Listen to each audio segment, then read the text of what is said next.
안녕하세요. 한반도 안보전략연구원 정성학 연구위원입니다. 인공위성에서 촬영한 영상 자료를 분석해서 지구촌 구석구석을 살펴보는 글로벌 TV 영상정보 시간입니다. 오늘은 올해 북한 모내기 상황을 짚어보겠는데요. 6월 중순 북한 논의 5분의 1의 모내기를 못했다고 합니다. 이게 어찌된 사연인지 알아보겠습니다. 올해 북한 모내기가 부진한데요.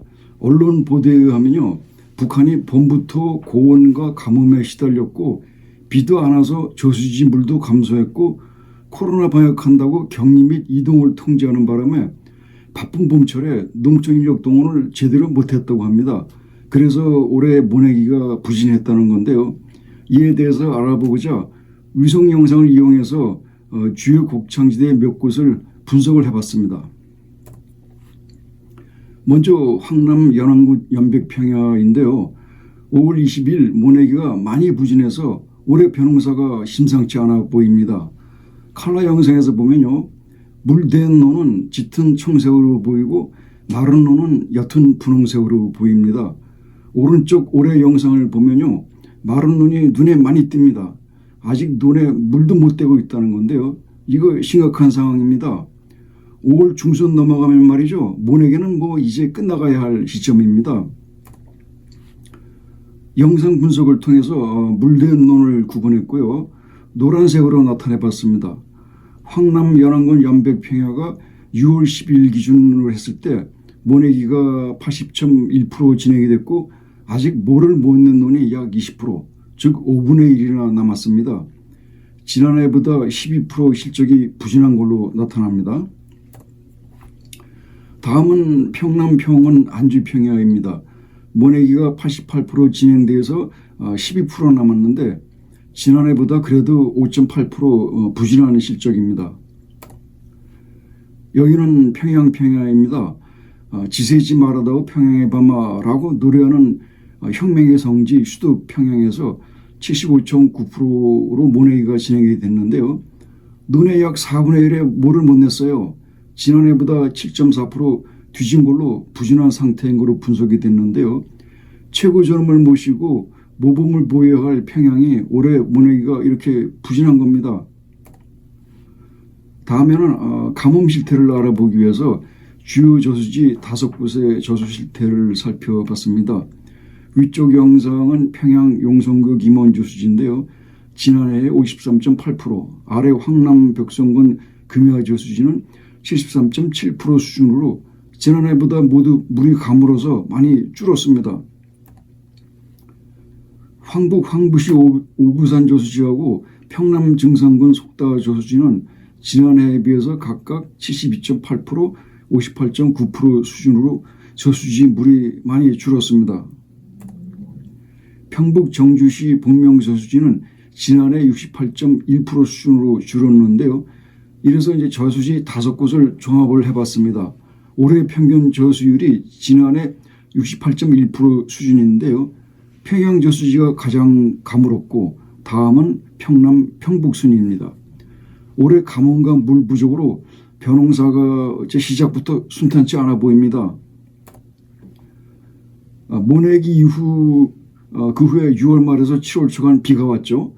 근데 이게 폭우가 왔어요. 그래서 이번에는 침수 피해가 발생을 합니다. 그래서 영상에서 자강도 용린군 구릉리 일대에 폭우로 강물이 불어나고 강변 저지대가 침수됐는데 하천변 밭 경작지가 침수된 걸로 보여집니다. 이번 폭우로 평남 평군 결룡 저수지에서는요, 수위 면적이 3주 전보다 1.7배 늘었고 상류 지역에서 논 일부가 침수된 게 보입니다. 대동강변의 남포시 대안구역 월머리인데요. 논 일부가 훼손됐습니다. 오른쪽 영상을 보면요, 희미하게 흙바닥이 드러난 게 보입니다. 변모가 일부 폭우로 유실된 걸로 보이는데요. 피해를 입은 논지역은 모내기를 다시 할 수는 없고 벼농사는 이제 어렵다고 봐야 할 겁니다. 그 대신에 옥수수 등 기타 밭작물을 심는 걸로 전환을 고려해야 할 텐데 아무튼 올해 벼농사는 북한이 전반적으로 가을에 수확이 좀 안 좋을 걸로 예견이 됩니다. 금년 모내기 상황을 종합하겠습니다. 6월 12일 기준 가뭄과 물 부족으로 저수지 저수율이 지난해 68.1% 수준으로 가물었고 평야지대 세 곳의 평균 모내기는 81.3%에 그쳐서 물이 부족했고 논의 약 4분의 1에 물을 못 냈어요. 게다가 6월 말에서 7월 초에는 폭우로 논 일부가 훼손돼서 상황이 참 안 좋은 실정입니다. 쌀은 공산주의다라며 쌀을 많이 생산해서 이 밥에 고깃국 먹게 해주겠다던 김일성의 꿈은 세월이 흘러서 오늘날 이 손주때에 이르러서도 어려울 것 같습니다. 김일성은 살아생전에 이 밥에 고깃국 먹고 비단 옷 입고 기어집에서 살게 해주겠다고 했죠. 그런데 그 꿈은 말이죠. 박정희 대통령 덕에 대한민국에서 이미 오래전에 이루어졌습니다. 북한 모내기 일정을 살펴보겠습니다. 통상 5월 초에 시작해서 중순이나 말경이면 끝나는데요. 6월 초까지도 모내기는 가능하다고 합니다. 그렇지만요. 농사가 절기가 있는 건데 이거를 놓치면은 태양 일수가 부족해서 벼 생육이 부진하고 결국에는 가을에 수확이 좋지 않다고 합니다. 거기에다가 추수 전까지 홍수, 장마, 병충해, 태풍 이런 피해까지 겹친다면 상황은 더 악화되는 거죠. 북한의 금년 농사가 여러 가지로 좀 상황이 안 좋은 것 같습니다. 모내기가 늦어진 데다가 6월 말 7월 초 폭우까지 겹치고 농사 전반적으로 위기 상황인 걸로 추정이 되는데요. 올 가을에 곡물 생산량이 좀 부진할 것으로 염려돼서 제2, 제3의 고난의 행운이 오지 않을까 또한 우려됩니다. 올해 북한 모내기가 부진한 이유를 다음 네 가지로 정리해 봤습니다. 북한이 핵미사일을 개발하면서 유엔 등 국제사회로부터 수년간 경제 제재를 받아왔고요. 두 번째로 역병이 창궐하면서 방역에 따른 국경 봉쇄로 중국하고 무역 및 교류를 전면 중단했고요.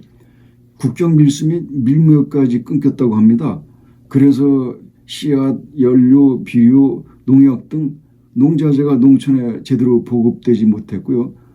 그나마 믿었던 올해 5, 6월 감자 수확까지 부진해서 지금 북한은 아주 힘겨운 볼거리를 겪고 있다고 합니다. 그 다음 셋째로는 코로나 및 변이종 방역 차원에서 주민들을 격리하고 이동을 통제하는 바람에 바쁜 봄철에 농촌 인력을 제때 동원하지 못했고요.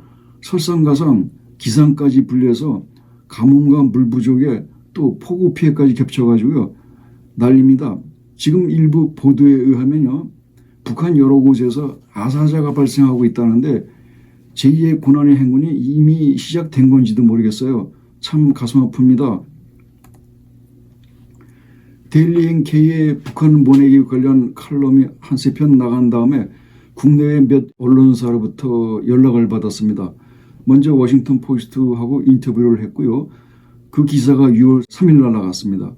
왼쪽 붉은 박스에 위성 영상 분석 결과 올해 모내기가 늦다는 그런 내용이 실렸고요. 오른쪽 박스에는 올해 모내기 실태가 어쩌고 저쩌고 하다고 이제 그런 내용으로 정의히 말했다라는 내용으로 나옵니다. 그 다음에 국민통일방송에서는요. 북한 새로 읽기라는 코너에서 유튜브를 만들어 가지고 6월 4일 날 내보냈습니다. 올해 북한 모내기가 부진이 심각하다라는 내용으로 칼럼을 인용해서 방송을 보도했습니다. 기타 언론으로는 농민신문하고 인터뷰한 게 6월 29일 날 나왔고 RFA 자유아시아 방송하고는 인터뷰한 게 6월 30일 날 나갔습니다. 이걸로 봐서 북한 식량 관련해서는 국내외 언론이 지대한 관심을 갖고 있다는 걸 이번에 알 수 있었습니다. 다음에는 북한 식량 문제 해결 방안과 북한이 나아갈 길에 대해서 제가 간략히 한번 추려봤습니다. 북한의 만성적 식량 문제 해결 방안인데요. 먼저 사기원님을 전제로 말씀드리겠습니다. 북한 농업을 연구하는 분들에게 의하면요. 1년 정도면 북한 식량 문제 해결된다고 합니다.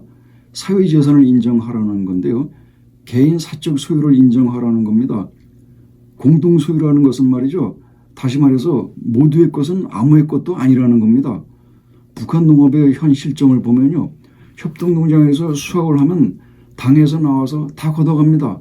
그리고 나중에 배급을 주는데요. 근데 이 배급이라는 게 말이죠. 실상 유명무실해서 평양을 벗어나면 농촌이나 지방에서는 배급이 끊겨가지고 거의 안 나온답니다. 그래서 탈북민들이 말합니다. 평양은 천국이고요. 시골이나 지방은 지옥이라고요. 그 결과 그래서 북한에는 사회 전반적으로 근로의욕과 동기가 감소해서 열심히 땀 흘려 일하는 자가 바보되는 그런 사회가 됐습니다. 그래서 북한 당국은 그 대책으로 감시, 단속, 처벌 이런 것만 가중하고 있는데 그리고 이념 정신 교육한다고 자급자족, 자력갱생, 각자도생만 강조합니다. 우리 민족은 말이죠. 본래 손재주 좋고 부지런하기로 세계 으뜸입니다. 우리 북한 주민들에게 개인 소유를 인정하고 자유를 부여하면 북한 금방 일었을 겁니다. 그래서 북한에는 살아남기 위한 자구적 개인주의가 발현하고 있는데요. 개인 텃밭이 출현했습니다. 내 거라는 소유욕이 발현한 거죠. 텃밭 농작물이 협동농작물보다 더 잘 자라고 수확도 더 많습니다. 당연한 겁니다. 텃밭은 내 거고 협동농장은 모두의 것인데 그 다음에는 말이죠. 산을 깎아서 비탈밭 떼기밭을 개간했는데요. 이게 산지 황폐화의 원인이 되고 있습니다. 웃기는 거는요. 산지를 주민들에게 분양을 해요. 그래서 거기서 나오는 농작물의 수확을 분배를 하는데요. 개인 대 당이 3대 7의 비율로 나눠 가집니다. 근데 이 당목 7알이 말이죠. 수확이 좋을 때를 기준으로 한 겁니다. 그래가지고 실상 이 당목 7알 맞추는데 급급해서 모자랄 경우에는요. 개인 사지로 충당해야 한답니다. 그러니까 고생을 해서 수확을 해도 남는 게 적어서 주민 불만이 많다는 겁니다. 그 다음에는 장마당, 종합시장, 즉 뒷골목 메뚜기 시장 등이 출현을 했습니다. 근데 이 본래 물건을 사고 파는 매매 행위는 말이죠. 자본주의의 상징인 거죠. 공산주의는요. 그냥 공평하게 나눠 가져야 됩니다. 지금 북한에는 장사하는 여성들이 가장 역할을 하고 있는데요. 남자는 유명무실해서 단순히 집지킴일 뿐이라고 합니다. 한국전쟁 이후 남북한 모두 폐허 속에서 해외 원조로 연명을 했습니다. 남한은 유엔 등 자유국가의 원조를 받았고 북한은 서구 공산국가 원조에 의존했습니다. 1970년대까지 북한이 남한보다 더 잘 살았다고 하는데요. 김일성의 경제를 잘해서 그런 게 아니고요. 그만큼 해외 원조를 막대하게 많이 받았다는 겁니다. 반면에 우리 남한은 1960년대 이후 해외 원조에서 벗어나서 자립을 합니다. 그리고 도움을 받는 나라에서 도움을 주는 나라로 변신을 하는데요. 이런 사례는 세계에 유례가 없답니다. 그래서 유엔에서는 개발도상국에 사우스 코리아 본받으라면서 모범 사례로 교육한다고 합니다. 북한은 서구 공산국가가 무너지면서 원조가 끊겨서 혹독한 고난의 행군을 겪었습니다. 1990년대 중반 고난의 행군 당시 300만 명이 아사한 걸로 알려졌는데요. 한국 동란 당시 사망자는 250만 명이랍니다. 남북 양측 군인, 민간인 모두를 다 포함한 거죠. 북한은 전쟁 때보다요 더 많은 백성들을 굶겨 죽였어요. 총 한 방 안 쏘고 대량 학살한 겁니다. 반면 우리 통일부에서는 당시 북한 아사자가 30~40만 명 정도일 거라고 주장을 합니다. 죽음 중에서는요 굶어 죽는 것이 가장 고통스럽다고 합니다.